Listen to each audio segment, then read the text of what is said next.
السلام عليكم ورحمه الله وبركاته. اهلا وسهلا بحضراتكم فيديو جديد. فيديو النهارده ان شاء الله على لوحات التحكم. معانا حضراتكم لوحتين تحكم خارجين شحن ان شاء الله.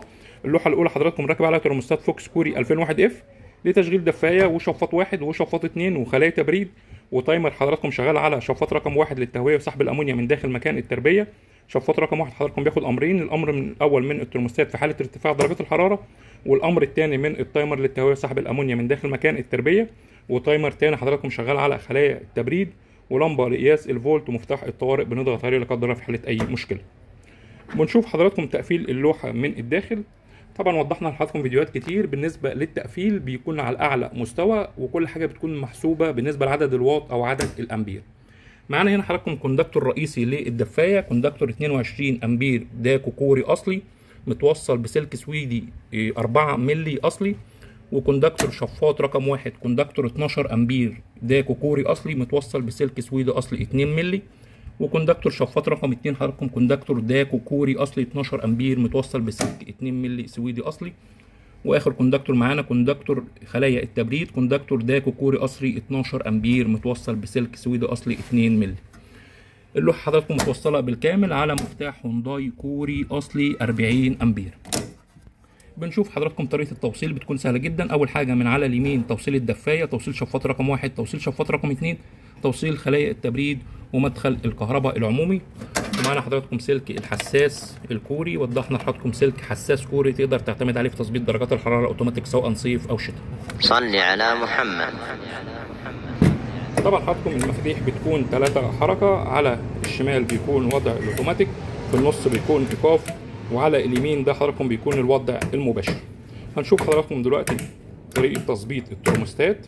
هنا طبعا معانا تايمر الشفاط شغال طبعا معانا على شفاط رقم واحد للتهويه وسحب الامونيا من داخل مكان التربيه. زي ما وضحنا شفاط رقم واحد بياخد امرين، الامر الاول من الترموستات في حاله ارتفاع درجات الحراره، والامر الثاني من التايمر للتهويه وسحب الامونيا من داخل مكان التربيه. طبعا حضراتكم الترموستات بتكون 4 مرحله. سات واحد دي الدفايه مظبوط على 28، سات 2 بيكون الشفاط رقم واحد مظبوط على 30، سات 3 شفاط رقم 2 مظبوط على 31، سات 4 خلايا التبريد مظبوط على 32. بنجيب حضراتكم بعد كده المفاتيح على وضع الاوتوماتيك، نبدأ نسخن حساس الحرارة.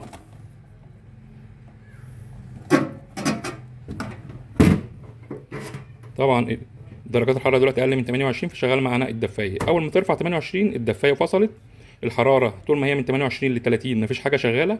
ترفع 30 شفاط رقم واحد يخش، لو درجات الحرارة قلت عن 30 شفاط رقم واحد يفصل. لو رفعت ل 31 شفاط رقم 2 يخش معانا، رفعت ل 32 اخر حاجه معانا تخش خلايا التبريد. ده زي ما وضحنا لحضراتكم فيديوهات كتير، ده افضل تشغيل بالنسبه للوحه التحكم. ان لو الحراره رفعت شفاط رقم واحد يخش، رفعت كمان درجه شفاط رقم 2 يخش، رفعت كمان درجه خلايا التبريد تخش معانا. طبعا طريقه برضو الفصل، اول حاجه بتفصل معانا خلايا التبريد، وده افضل حاجه ان خلايا التبريد تفصل الاول والشفاطات تفضل شغاله لحد ما ورق خلايا التبريد يجف عشان خاطر الرطوبه ما تعلاش معانا في المكان. اول ما درجات الحراره نزلت ل 32 خلايا التبريد خلاص فصلت، هتنزل ل 31 شفاط رقم 2 يفصل معانا،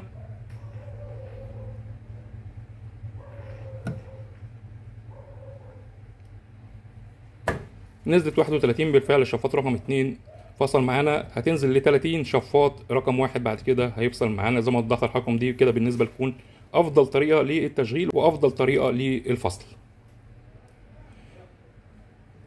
دي كده حضراتكم بالنسبه للوحه التحكم الكوري الاربع مرحله راكبه على ترموستات فوكس كوري 4 مرحله، والكوندكتورات برضو بالداخل كوري بالكامل. زي ما وضحنا لحضراتكم فيديوهات كتير، شغلنا بيكون بفضل الله بيكون كوري.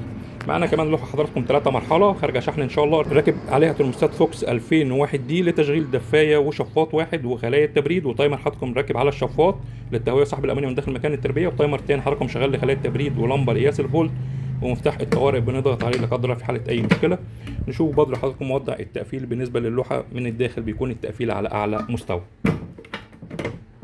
يوجد بفضل الله تصنيع جميع لوحات التحكم، بيكون حضراتكم التصنيع كوري بالكامل. تصنيع لوحات التحكم للغرف المنزليه وعنابر الدواجن كهرباء 220 وكهرباء 3 فاز. ويوجد حضراتكم تصنيع جميع لوحات التحكم حسب رغبه العميل.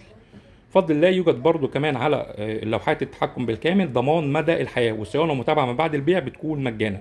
حصل عند حضرتك اي مشكله لا قدر الله تواصل معانا، الدعم الفني بيتواصل مع حضرتك في اسرع وقت على طول. عنوان المؤسسة حضراتكم في عزبة الهجانة مدينة نصر القاهرة، ويوجد شحن لجميع المحافظات. شكرا والسلام عليكم ورحمة الله وبركاته.